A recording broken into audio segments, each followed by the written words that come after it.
I can go ahead. Yes, yes. Okay, good evening, ladies and gentlemen. My name is Patrick Ojil. I'm currently serving as a strategy and innovation lead at the Global Chamber, Nairobi. Thank you very much. Okay. I'll have Roslyn next. Good evening, everyone. My name is Roslyn. I'm core. I'm in charge of operations for SCF Gas. Nice to meet you. Welcome, Roslyn. Did you lose Then you? there's Sue, and then there's Pius. Just a short introduction, roundtable introduction. So because since we are not many, we can just do a short roundtable introduction. Sue, you're Sure. next.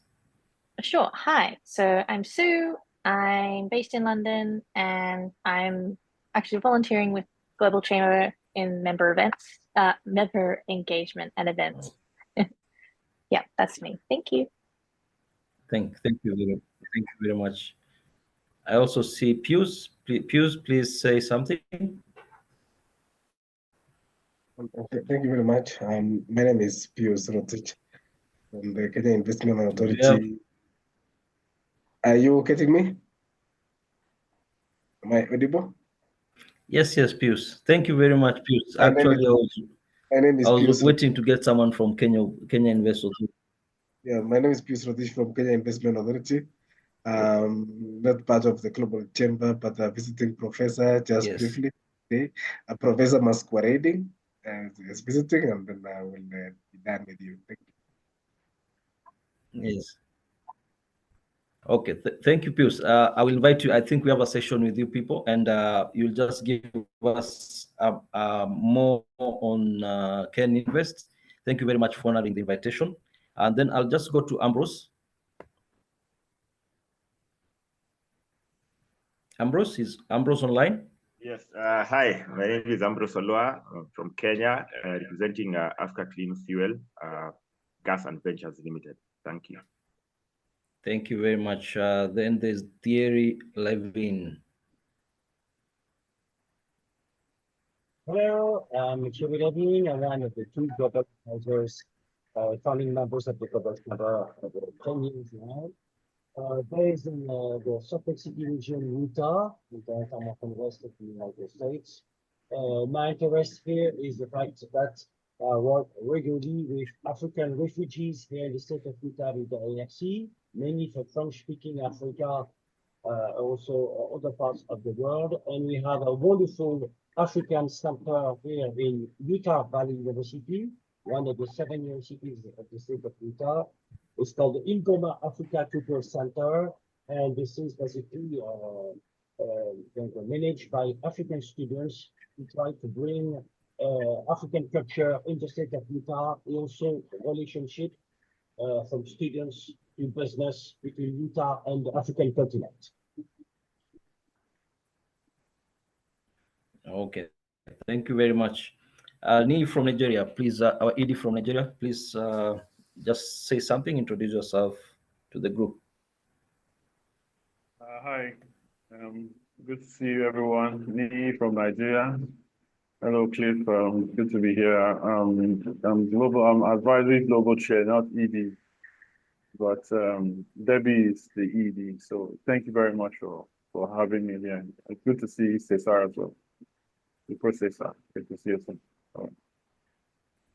Thank you very much. Thank you very much for attending this Africa session. Next, I think I see Ati Nimak. Ati, can you hear us?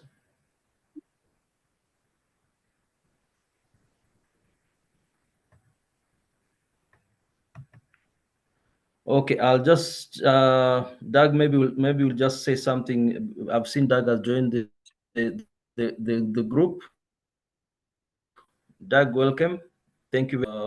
Feel most welcome. Doug is our director, Global Chamber Director.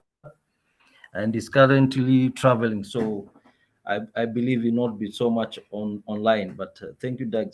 Just welcome to the group.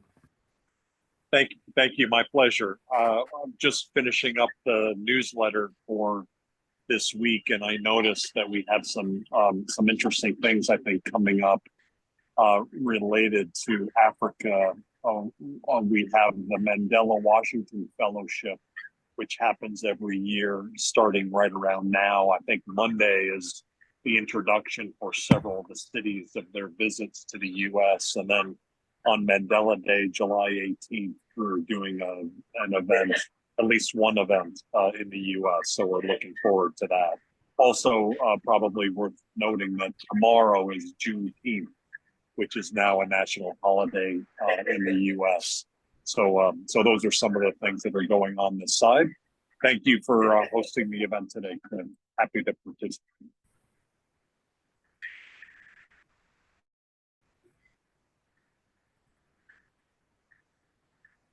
Doug from Arizona in our headquarters, and is the director of Global Chambers, for those who don't know. And welcome, because today we have very many visitors online, and I'm very thankful that Pius Rotich is online. This is Pius Rotich is a Kenya Invest general manager. Kenya Invest is the arm of government that is mandated to deal with investment in Kenya, and he was courteous enough to join us to know what we do as Global Chamber, and also give us just a bit of insight of what Ken Invest are doing, and what they will want us to, where do they want us to join forces, so that we can propel the agenda they have, the current agenda they have in terms of investment in Kenya and export in Kenya, outside Kenya. Karibu sana Bwana Pius. I'll give you the first floor to just introduce yourself, introduce Ken Invest to the rest of us before we go on to the rest of the speakers. Thank you very much. I will request to mute the video because of the bandwidth issues, so that I'll be very clear. But I want to say that Okay. we are glad to be here, and that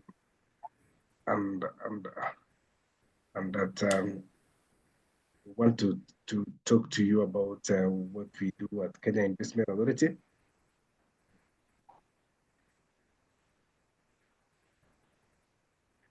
I hope. Thank you very much for sharing.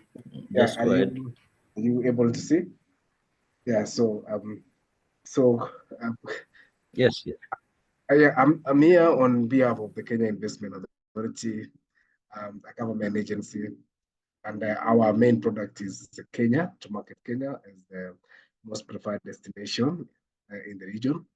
And we are the largest economy in East Africa, and we pride ourselves as green energy powerhouse of Africa. So at Kenya Investment Authority, this is a statutory body established in 2004 to an act of parliament, with the main mandate of promoting and facilitating investment in Kenya, both by domestic investors and international investors. Our services, as you can see, we do investment promotion. We attract investors into Kenya, both local and foreign investors. And after attracting the investors, we do what we call facilitation, investment facilitation. That is, we provide a wide range of pre-investment facilitation services from a one-stop one-go center at the Investment Authority. So it means that as you can see in the next slide going forward, we have several government agencies which we use it to facilitate investors. We do also tracking and aftercare services. That means we liaise with other stakeholders to interface with investors in their day-to-day operations in Kenya, making it easier to do business in the country. And of course, lastly, we do policy advocacy. That's in view of improving investment environment. So what does this mean? It means that we listen to investors, and once we listen to investors,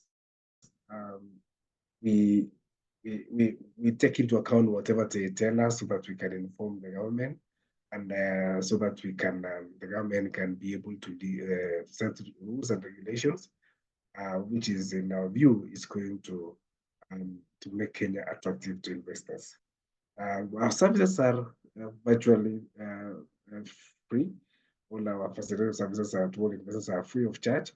You just pay only the statutory fee required by the agencies which you are applying permits or licenses from.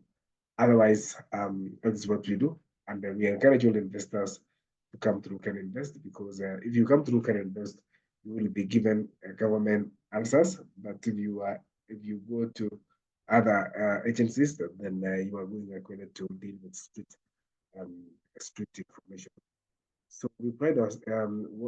What is our product? Our product is Kenya, and this product is the hub of the region. That is, you can see the location of Kenya. It's actually the entry point into Africa through East. The others, of course, you see if you go to Northern Africa, you'll find Egypt is the entry point. South is South Africa, maybe, and west is Lagos. But the economies which are doing very well in East Africa, Kenya is actually the entry point, and that's what we say that Kenya is the place to be moving forward. So if you look at the country, the reasons why we actually say this region is that it's the fourth largest economy in sub-Saharan Africa, and we have got diversified and liberal economy. Our GDP is growing. We are now around $14 billion, and then we grow at an average growth of about 5.5% now. And we are the dominant economy in East Africa, accounting for about 50%. And GDP per capita is about $2,100, and a very seriously growing middle class. In terms of market access, you realize that Kenya government has actually expanded the market access for its investors, be it local or foreign. And we have within Kenya a population of about 50 million people, and a GDP of about 114 billion. EAC with about EAC in this case is East African Community, a group of about 7, but we are also expecting the rest to come on board. We're expecting Somalia, we're expecting Ethiopia, we're expecting Sudan. We've applied to come to this community, about 300 million people, 3 or 5 billion US dollars. COMESA, 21 countries, 500 billion, 68 billion. Tripartite free trade area, 26 countries, 1.3 billion GDP. CFTA, Africa Continental Free Trade Area, is about 3.7 trillion. So the government of Kenya has deliberately expanded market access in order to attract investors to the country. So why Kenya? We have got a stable economy, politically and macroeconomic stability. We are stable. We have a skilled and workforce and youthful population, which accounts for about 70%. Under the age of 35 years, that means you've actually people who are very innovative. A known and vibrant democracy in Africa will play a significant role in regional integration and international politics, and actually we are the most of Africa's UN headquarters. If you look at the logistics hub, we have got access to regional transport corridors for international airports, JKIA being the busiest airport in East Africa. Actually, we fly directly from Nairobi, JKIA, to China. We fly directly to Europe. Most parts of Europe, it's London, Amsterdam, Charles de Gaulle. We fly directly to JFK. So we don't need to pay homage to the king anymore when we want to join our brothers and sisters in the US. 2 seaports, which and 2 inland container seaports, and home to green data centers, and so on and so forth. Where investment is able that is the condition of the Kenya protect private property. We don't discriminate against investors, be it domestic or foreign, and you can actually repatriate 100% of your profits or interest. We have also mechanism of dispute resolution. That means that if you don't pass the courts of Kenya, you'll be able actually to go to these dispute resolution so that you can be able to prosecute issues. We have several incentives, incentivized zones in the economic industrial parks, and we have three public EPZ, three public special economic zones, and the county aggregation and industrial parks, which has been every county in Kenya, 47 of them has been asked to come up with 7 county industrial parks, so that we can aggregate all our resources or all our products, so that we can actually safely keep them. We lengthen the food shelf when we do good storage of our products, and we actually can market them easily, both locally and internationally. The government's economic model is that the government is focused on priority sectors to drive the economy. We are looking at the current government, which is the government of President Ruto, looking at commercial agriculture. We're looking at housing and settlement, healthcare, digital, super high creative economy. All these areas is actually to focus on creating jobs, expanding the tax base, improving foreign exchange, and then also enabling inclusive growth as per the SDGs. Enabling sectors are manufacturing, tourism, financial sectors, digital infrastructure, climate change, and social protection. These are some of the opportunities which are available. When you look at the manufacturing sector, automotive, textile, agriculture sector, technologies, agrochemicals, production, leather products, etc., health. We have health technologies, pharmaceuticals, and so on and so forth. Digital and creative economy, digital infrastructure, PPOs and IT-enabled services, sports and sportswear, skills development, affordable housing, construction and property development, PPP engagement with the national and county governments. In green economy, we have got renewable energy, we've got the green technologies and green funding. In services industry, we have got health, ICT, finance, sports, and logistics. So these are some of the opportunities which are available in the country, but the Kenya Investment Authority has gone a step further to deliberately prepare investor-ready projects in sectors. And we've come up with about 439 of these projects, and we have qualified them to 178 through validation, and we have come up with 87 ready bankable projects, which we have the feasibility studies and ready teasers. Out of these, of course, we have for the 87 developed, teasers and feasibility studies. 69 of them we have developed pitch decks to convince investors to come on board. So we want to say that all the projects which we have prepared in the last 1 year to bankability stage is worth amount of about 20 billion US dollars. And there are actually 69 of them are actually the ones which are ready. So if you want to some of these opportunities, it's actually just plug and play, because we can assure you that every detail of the investor of the project has been captured. Now, in the special economic zones which we have talked about, the first one is PZ. These are the established commercial and industrial exports by encouraging foreign investments to come on board. So EPZ is there, and is a government agency together with Can Invest under the same State Department of Investment Promotion. These are some of the advantages which you will get in terms of establishing ourselves in this economic zone. SEZ itself, about 6 category zones. We have now all the advantages, the incentives, which you can just plug and play, especially now all the infrastructure has been developed, and we can actually say these are the ready locations which you can come and invest in. In terms of Kenya as a suitable or offering excellent business ecosystem, we want to say that there's a good mix of multinational companies and a number of whom have set up their regional and continental-wide headquarters in Nairobi, Kenya, and some of the cities.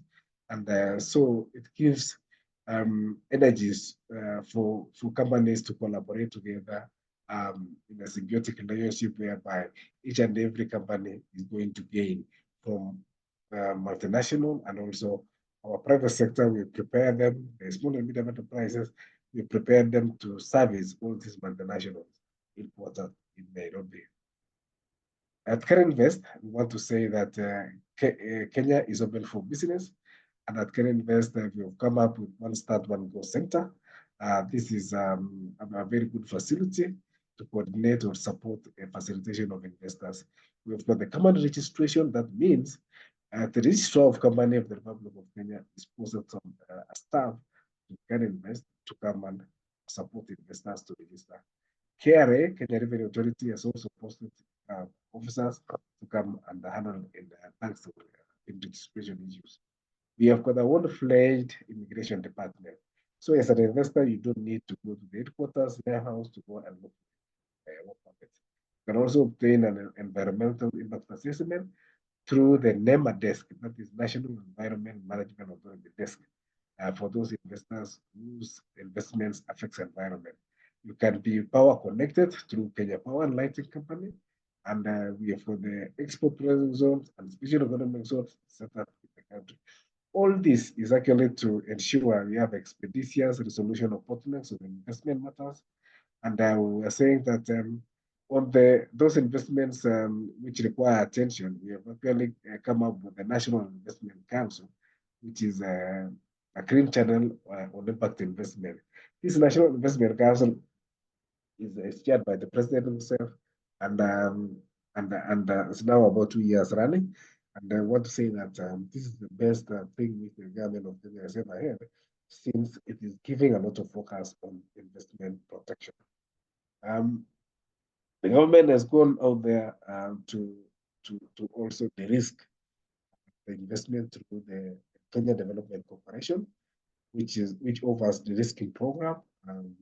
Kenya Development Corporation can co-invest with you, or can fund you, or can give you any kind of comfort, so that you can proceed with the investment without undue or pressure from anywhere or worries. So Kenya Development Corporation is here to work with you. You can start your investment by a click of a button. You go to our e-citizen portal, and you can use opportunities, investment ideas or opportunities. You can look at the steps which you are going to take for you to start investing through the e-regulations, which is the procedures of investing in the country. This is an official government website designed to provide information on business procedures in Kenya, and it covers various aspects, including starting a business, registering companies, obtaining tax compliance, and so on and so forth. In terms of investment in this incentive package, and before that, investor GLKE is a diverse range of fiscal incentives designed to attract and support investors in various sectors. So all these things are actually towards supporting the investment. We've actually also listed steps which can an investor in Kenya can take. That is what we call investor journey, and Kenya Invest has implemented this investor journey, a clear and simplified investor journey that brings clarity, predictability, efficiency to the process, and hence reducing time it takes for investors to establish themselves in Kenya. So various projects have actually been qualified there. For self-initiated projects, you can come to our one-stop center directly. For structured projects, these are government investable projects or private projects already structured and packaged. You can go to, if it is PPP, we ask you to clear with the PPP first, but we are going to offer services to link you up with PPP so that your investment can be clear. And then you can now come to a one-start, one-go center for facilitation. So for those investments which are over 50 million and above, we are saying that we are going to give you clean channel of the investor journey. And if you have any issue, you can actually raise with the principal secretary staff in charge of State Department for Investment Promotion, which in turn, if you're not satisfied, can be escalated to Cabinet Secretary or the Minister in charge of investment. If you are not satisfied, it can be escalated now to the National Investment Council, which is chaired by the president himself. So all these are grievances mechanism to ensure that an investor is satisfied. So you are linked the presidency through the National Investment Council, Ministry, State Department, and One Start, One Go Center at Kenya Investment Authority.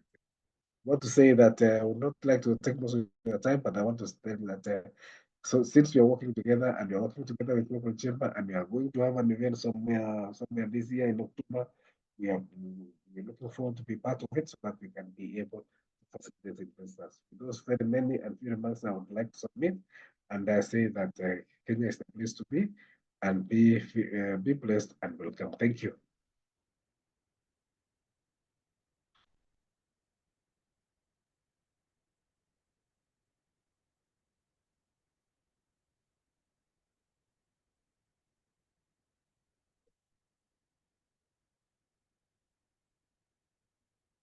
Did I lose you, guys?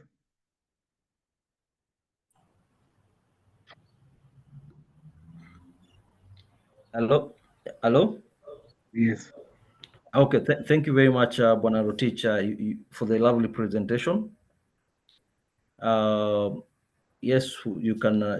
You can. You're released, and thank you for honoring the invitation to join this first Globinar. This is not the first and not the last, because now this is where we're starting the journey, preparing for the October, as you have mentioned.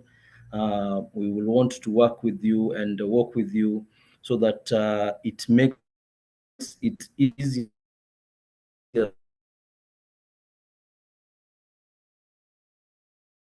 for global chamber members who are visiting the country. This was just a part of us trying to show our global members that when they come, they'll be able to have a very clear guidance from not just only the global chamber part, but they'll also have a great relationship with the government itself, the government of the day, and they'll be able to be taken care of by Ken Invest, which I'm happy that the general manager of Ken Invest was with us here and we met. And just to mention, Doug, we met with Pius and the MD of Ken Invest through the invitation of Dana Austin, where they were able to meet them in Atlanta in the last visit, where Ken Invest was part of the delegate team that visited US together with the president of Kenya. And this was just a follow-up, and we were able to bring them on board, and we are currently doing discussions to see where and how we can collaborate. Thank you very much, Bwana Pius.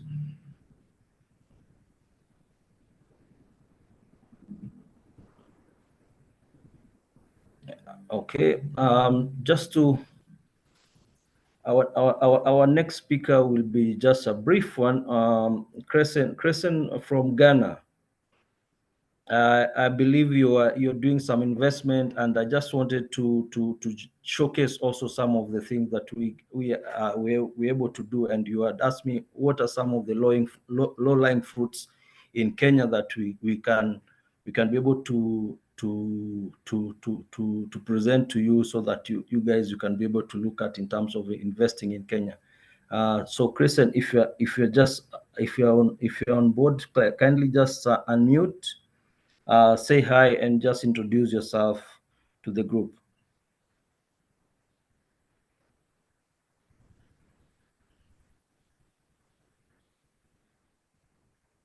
Hello.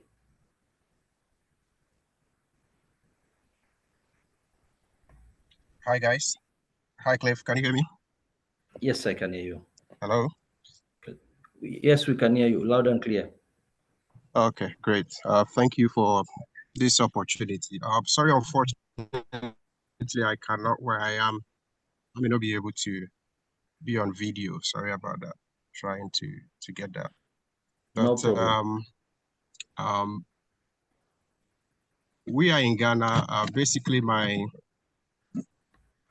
background, technically, I am an entrepreneur and a business development consultant. I was once an executive director of Global Chamber, and currently I'm a global advisor to Global Chamber. We've been focusing on agribusiness, energy and machinery, mining machines, actually. So we do a lot of asset financing in Ghana and agribusiness, focusing on smallholder farmers, specifically women-led farmers. So we work more with cooperative farmers, helping them with pre and post-harvest challenges. So currently that is what we do in Ghana. We do have financiers that are interested in energy, specifically renewable, either wind or solar. So we'll be happy to, have a discussion if any of you have an opportunity like that, or there's a project like that you want us to discuss in Kenya. We'll be very happy to, have a discussion on that. Thank you very much.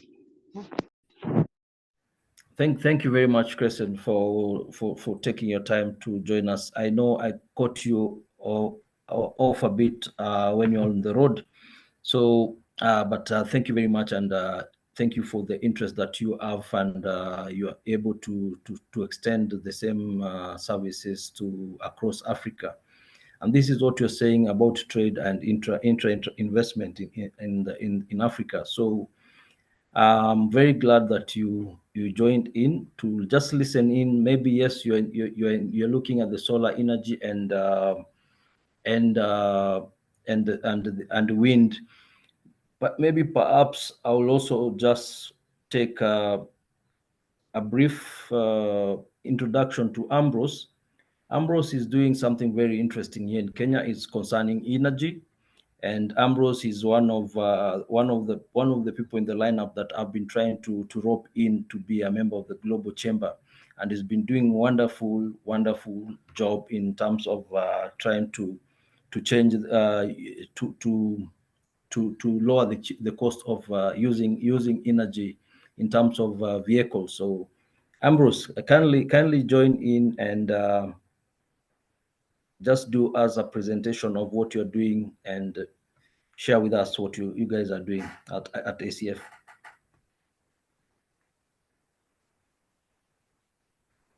Is Ambrose online?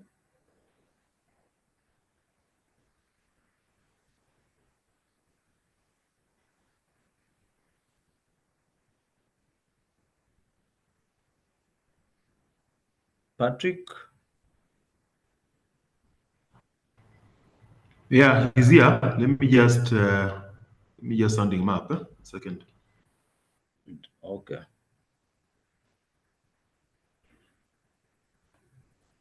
In the meantime, as we wait for Ambrose to prepare himself, anyone who has any question, any comments towards what Kenya is about, what Kenya Invest is about, please feel free to just ask a few questions to Mr. Pius Rotich. And also you can also write on the chat your questions so that I can read them, and he may answer them.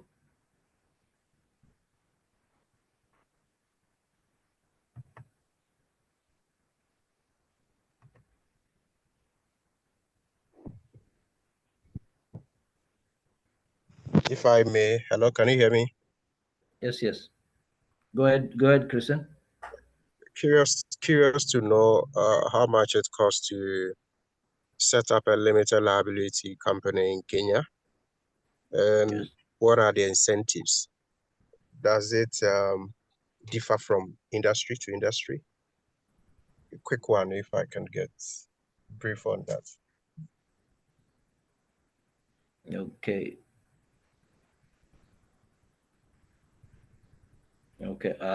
That's the first question from Christian. There's another one. Someone has asked, hello Cliff, can we have a list of project sectors that required funding? No guarantees, but we can talk to one or two international sources. Perhaps they may show interest. That is the second one. So I think this is directed to Mr. Rotich, where you've said there's a pipeline of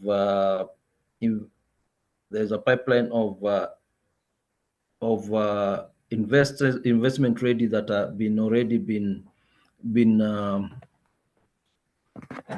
that you have already scaled that are ready for investors. Maybe you can also share some of those companies that are ready, and we can share them within our network so that people can see who and where they can invest in. That one, and then the second one I think is the triple Ps.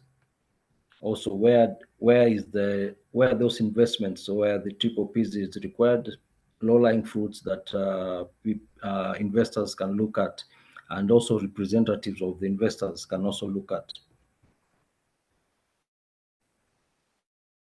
So, Christine, your answers, Mr. Pius, are you able to answer the question, the first question?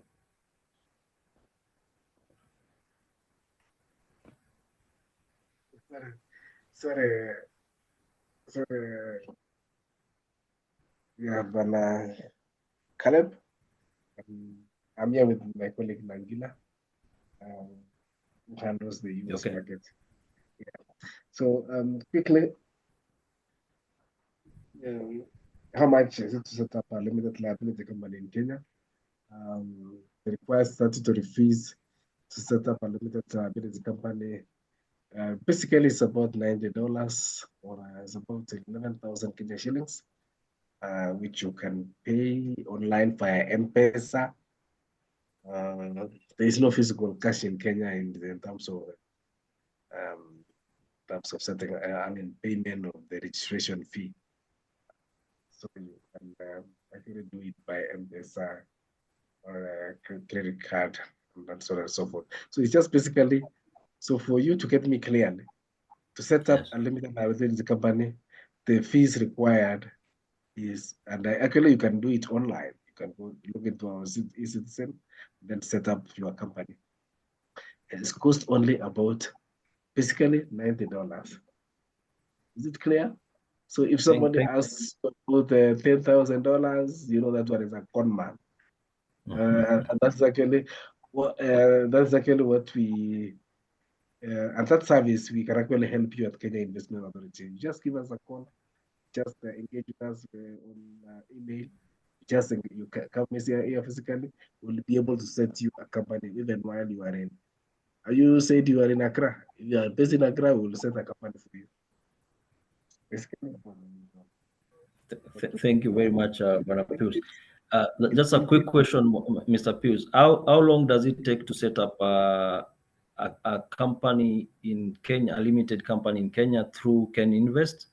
And how can someone do it when he's outside without having their presence here in Kenya?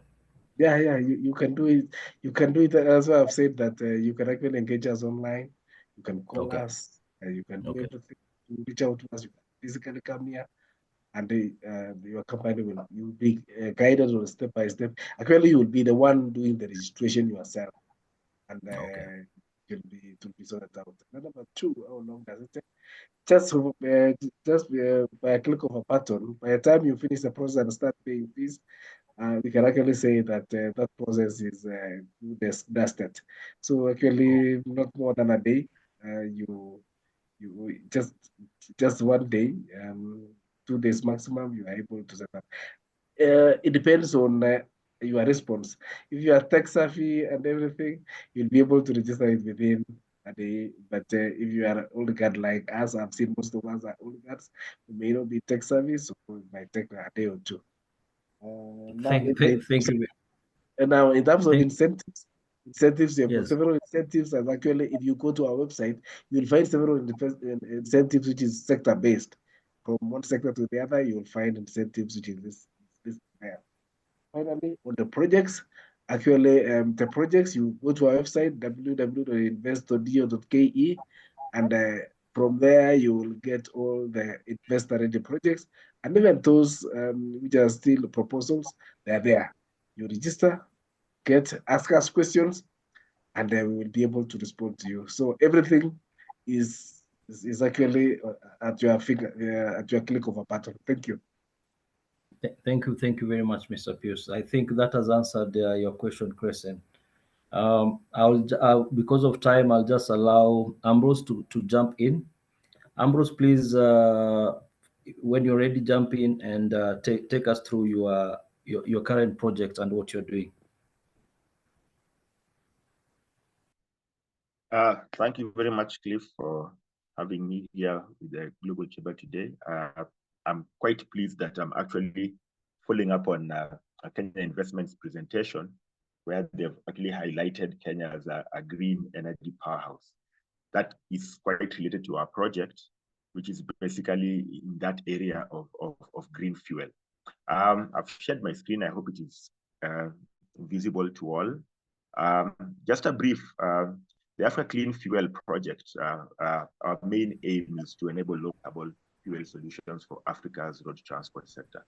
I'd like to underline the word low carbon, because that is really what is the focus right now when it comes to energy, in terms of reducing carbon emissions and working towards a transition to green, cleaner fuels, energy, sorry.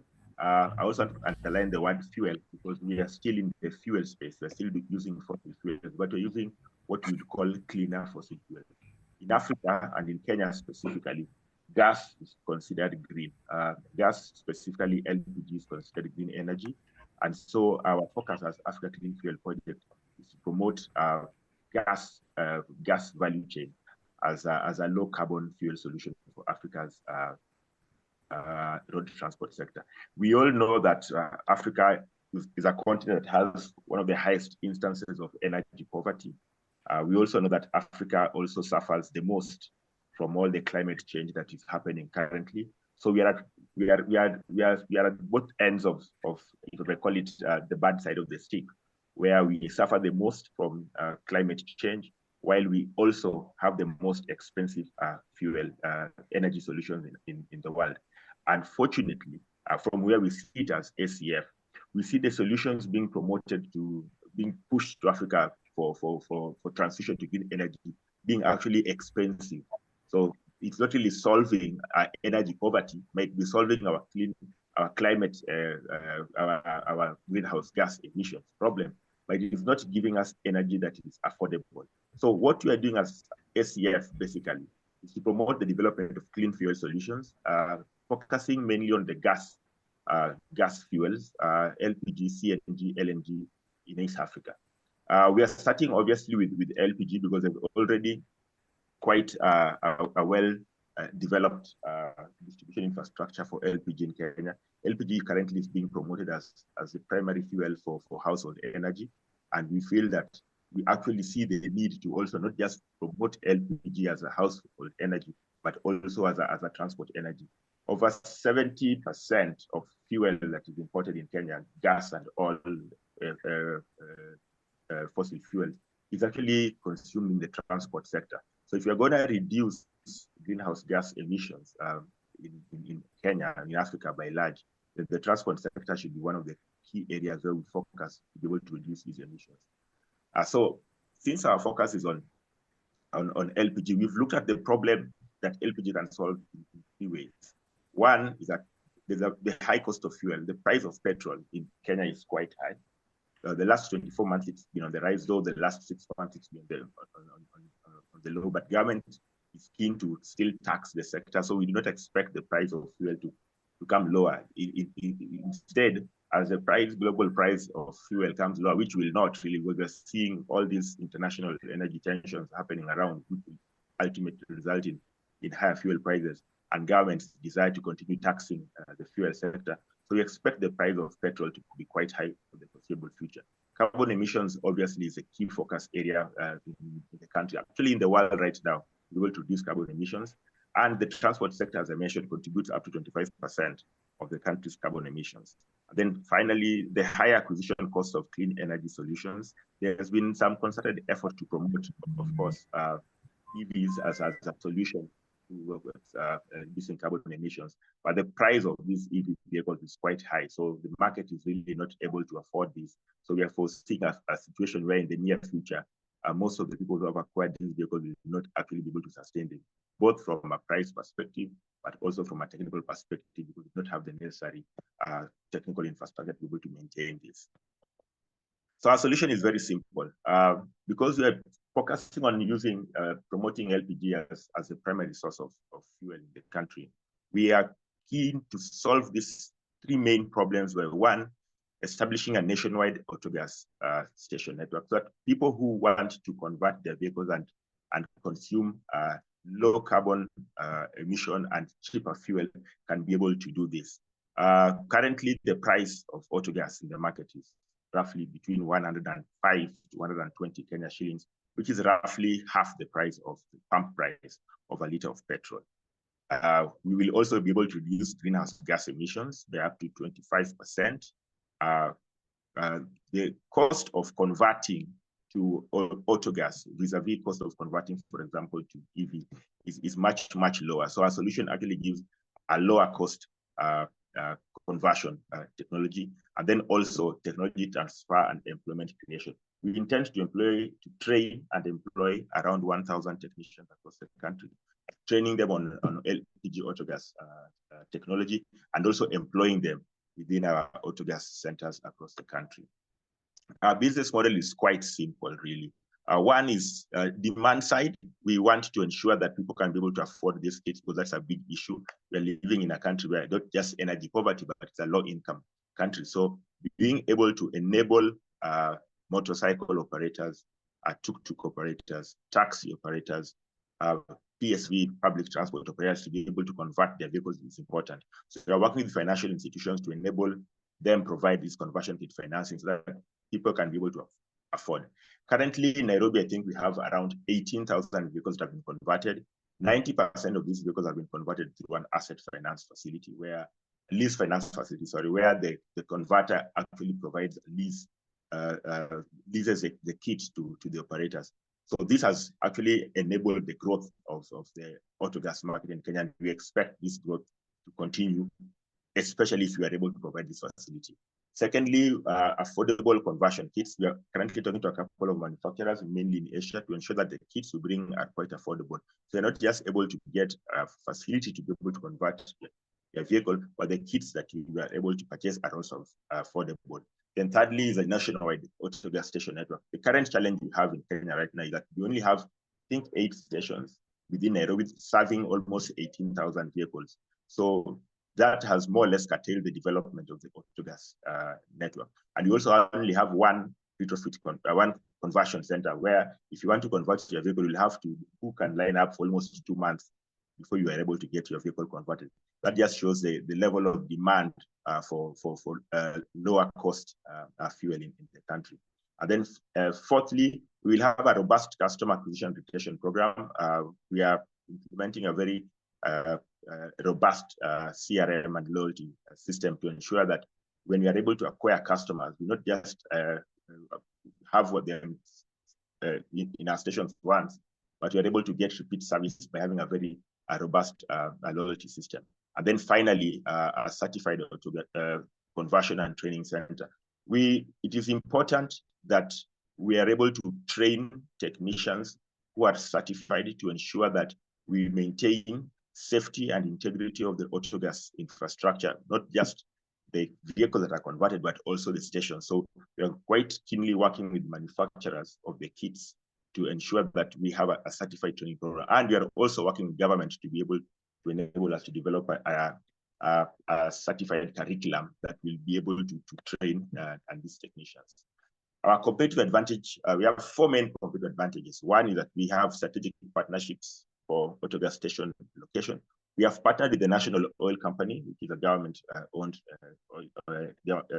OMC, to be able to set up auto gas stations across their 100 station network. We're starting with 5, and then we'll scale up across the country. We are also partnering with banks, as I mentioned before, to be able to provide the kit financing scheme. We already have 1 MFI and 2 banks on board to be able to provide auto gas kit financing.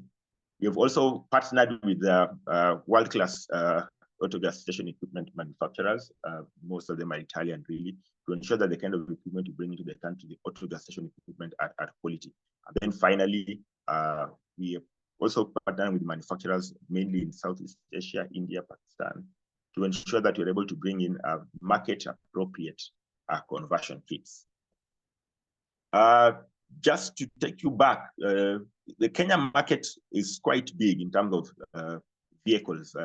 In the region, I think we have the largest stock of vehicles. We have around 4 million vehicles, and our addressable market is around 200,000 vehicles, which is quite a very small market. We're talking about less than 10% of the market. And mainly we are focusing on the public transport sector, because these are the people who spend 80 to 90% of the operating costs on fuel. So they are the ones who actually begin to convert, and they're the ones who 95% plus of people that have been converted are actually PSVs.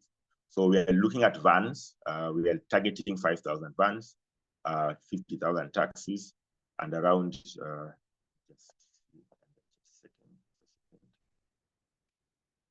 around 150,000 2 and 3 wheelers. We have around 2 million motorcycles in the country. So we expect that most of the conversions will actually come from these 2 and 3 wheelers. So we are seeing a lot of demand also coming from private vehicle operators who use a lot of fuel. Where we are right now is that we've already set up our project office and run our pilot. And right now we're setting up our first initial conversion centers. We actually have a conversion center in our project pilot area. We are now setting up our first commercial conversion centers in Nairobi and Mombasa. And we are also setting up 4 stations in those regions, in the national oil stations in the country.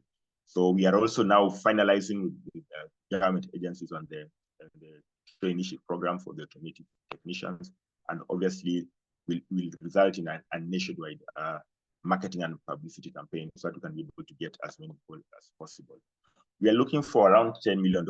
This is to help us roll out at least 30 fully fledged autogas stations. These will be entire one stations that can be able to serve a lot of vehicles. Because what we realize is the challenge that most of the autogas stations that are being set up are quite small.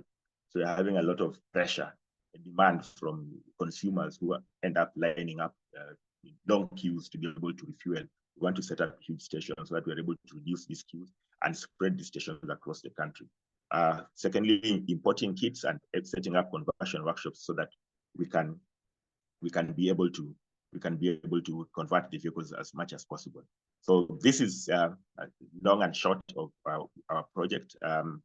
I'll be entertaining questions where we are. So finally, I wanted to highlight on these financial highlights. The ROI is 100%. The margin for autogas is quite high. First of all, LPG is not price regulated. Also, government has removed all taxes on LPG as a fuel.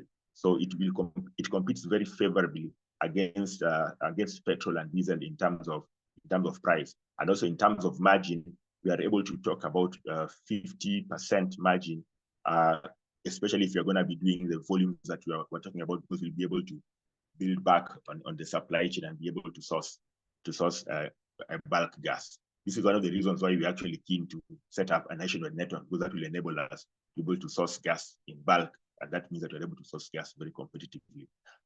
So we're looking at average gross margin per liter of around 50 shillings. If you're selling a liter at around 105, 110, you're seeing we're almost at 50% gross margin. Average daily volume sales per station would be around 4,500 liters. These are quite a conservative numbers, because currently the average daily volumes per station in Nairobi is around 10,000 per station. So at 4,000, we're working at 50%. And then we're looking at fueling around 10 vehicles, obviously, because we'll be setting up a big 8-nozzle station that can be able to fuel as many vehicles as possible. So our partners, we have, as I mentioned, we are partnering with the National Oil Company that has a network of around 110 stations across the country. We are also partnering with the Petroleum Outlets Association of Kenya. They have around 2,500 stations, 60% of independent stations across the country. We'll be partnering with them. This means that we are able to set up our stations more plug and play, because we'll be partnering with the existing station owners to just co-locate to them. This means that we don't need to get into the investment of setting up greenfield stations, which will eat into a lot of our capital. Most of the capital investment, 70 to 80%, will just go into the station equipment. As I also mentioned, we have a bank, Rafiki Microfinance Bank, that is already providing kit financing. We are partnering with a couple of vehicle importers. Absol Motors is a tuk-tuk importer. They import TVS tuk-tuks. We are importing LPG tuk-tuks through them, and we are also going to converting all their tuk-tuks. We recently did a successful conversion for the tuk-tuks, and right now they're selling that converted tuk-tuk in the market. And then Marfini Gas is a gas supplier that we will work with to aggregate demand for gas so that we can go to get gas at quite competitive pricing. That's a brief the presentation. I'll be happy if there are any questions so that I can be able to clarify. Thank you, Cliff. Thank you all. Thank you very much, Ambrose. That's a quite elaborate presentation. That's I'm not an expert in the energy, but I will allow any question or any comment from the listeners, because I know some of them are like Crescent is here. So this is something which will be interesting. It will be very interesting. And I've seen Doug has mentioned that in our next presentation, for those who are interested in global funding, don't miss in the next opportunity next week. So next week will be another opportunity for those who are interested for funding. However, these sessions are normally recorded, so you'll find that even investors within our networks will be listening in, and there will be those who are busy not to join now. They'll be able to follow up and see what you guys are doing. So it's very encouraging to see what SCF is doing. And Ambrose, thank you very much for joining us. And I'm also looking forward to you to join us at the Global Chamber so that we can walk this journey with you, and hoping that by now this will be your first presentation at Global Chamber, and by October you will be either getting a good feedback at our October event, because that is still all these things that we've been discussing. Can we have some real tangible results in our next big event? So any question is acceptable. Just we have I'll just have 2 minutes, 2 or 3 minutes, then we close the session, because normally we start from 4 to 5. But because of the presentation today, we allow a bit 5 or so minutes. Is that okay, Caesar?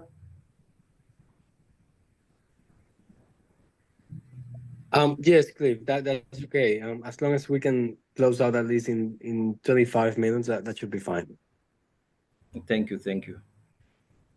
So is there any question to Ambrose?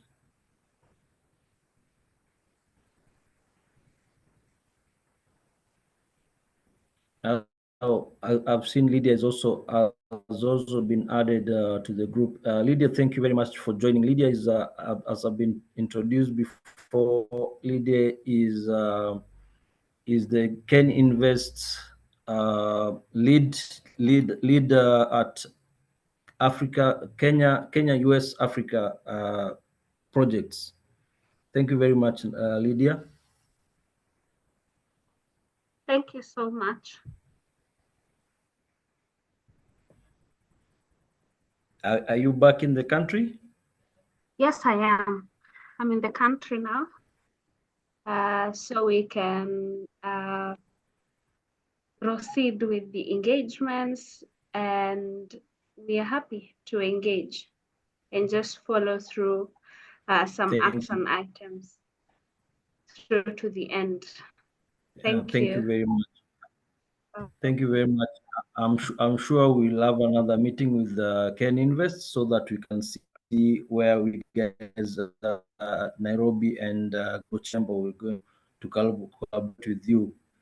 So far, so good. What we have seen, and your engagement, and what you have the courtesy of shown us is very good.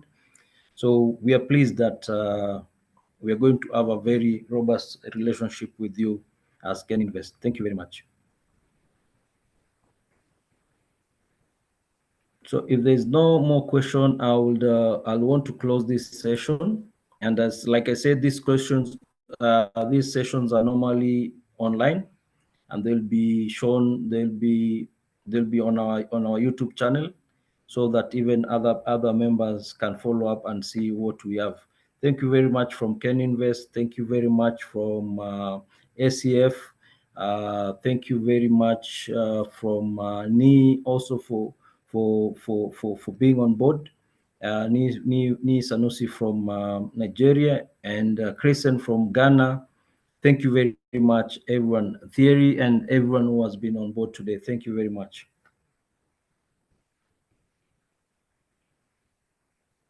Thank you very much, Cliff, for moderating, and to all, stay tuned for next Africa conversations. Thank you very much, everyone.